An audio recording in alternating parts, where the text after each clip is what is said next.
పెడతారు కదా వారం వారం మార్కెట్.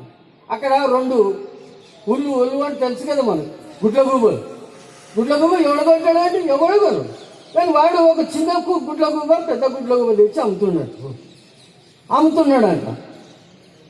ఈయనకు ఆశ్చర్యం వేసి చాలా కోళ్ళు కుక్కలు నక్కలు ఇక్కలు అమ్ముతారు, ఈ గుడ్ల గుబ్బని ఎవడగొంటారని తెస్తీవిరా అన్నాడంట.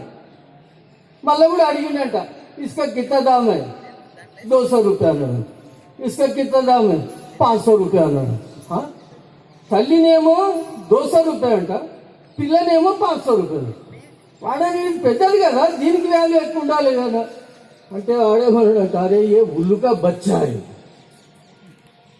మనం బాబాసాహెబ్ ఇచ్చిన యొక్క సిద్ధాంతం ఏంటంటే జ్ఞానులకు ఎరుక సుజ్ఞాను. అనేక అంశాలు ఈ జిల్లాలో భవిష్యత్తులో మనం పూలే అంబేద్కర్ జాతర ద్వారా పోరాటాలు చేయబోతాం.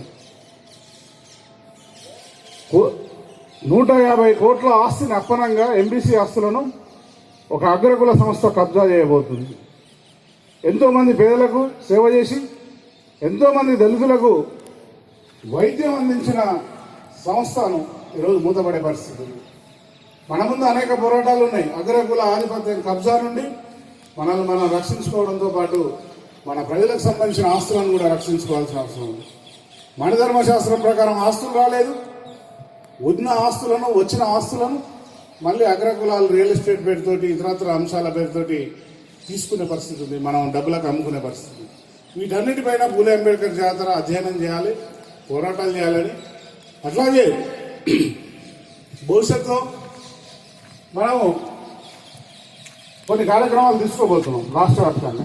మొత్తం మండల కమిటీలు అయిన తర్వాత అవసరమైతే అగ్రకుల ట్రేడింగ్, అగ్రకుల వర్తకులు మనం బంద్ చేయబోతాం. అంటే మనం పిలుపునిస్తాం, కొద్ది రోజులు అగ్రకులాలతో ఏ వస్తువులు కొనకుండా ఈ రాష్ట్రంలో మనం బంద్ చేయాలి. సబ్బండ కులాలు సమ్మె చేయాలి.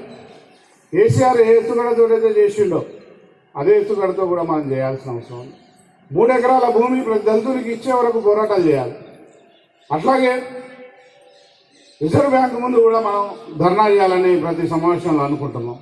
బహుజనులకు, ఎస్సీలకు, ఎస్టీలకు రుణాలు ఇచ్చేంత వరకు రిజర్వ్ బ్యాంక్ ముందు కూడా మనం ధర్నాలు చేసి మన యువతకు ఆర్థిక తోడ్పాటు ఇవ్వాల్సిన బాధ్యత మనది ఉంది.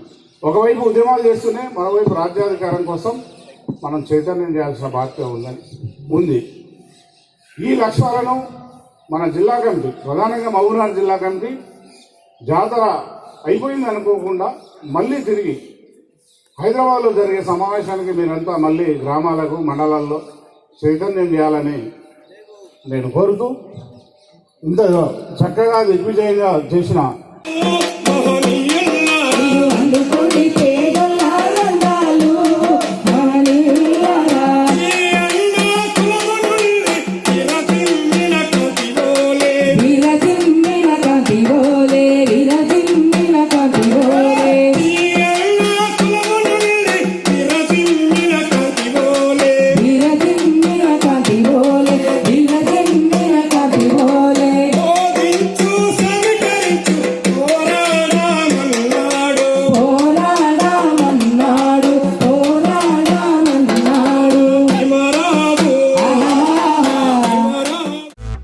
Subscribe Partha news channel.